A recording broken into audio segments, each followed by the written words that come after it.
কোন কাজে রেখে দিয়েছেন? ইমাম মুয়াজ্জিন খতিবকে টাকা দিলে এটা কি মানে খুব গায়ে লাগে? ইমাম টাকাওয়ালা হয়ে যাবে, আমাকে মানবে না, ব্যাপারটা এমন এমন এমন এমন লাগে নাকি? আমরা দেখেছি এর চেয়ে আরো ন্যাক্কারজনক কাজ, সেটা হলো ইমাম সভাপতির গরু জবে না করার কারণে ইমামের গায়ে হাত তুলেছে। ইমাম সভাপতির গরু জবে না করার কারণে ইমামের চাকরি চলে গিয়েছে।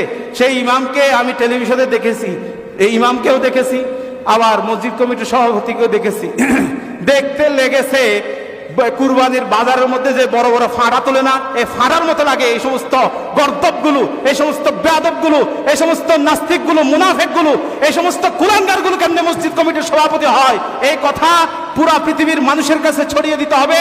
যে সমস্ত ব্যক্তি ইসলাম জানে সেই মসজিদের সভাপতি হতে পারবে, যে সমস্ত ব্যক্তি ইসলাম মানে সেই মসজিদ কমিটির সভাপতি হতে পারবে। মসজিদ কমিটি হওয়ার 1 নম্বর শর্ত হলো তাকে ইমানদার হতে হবে। 2 নম্বর ওয়া আকামুস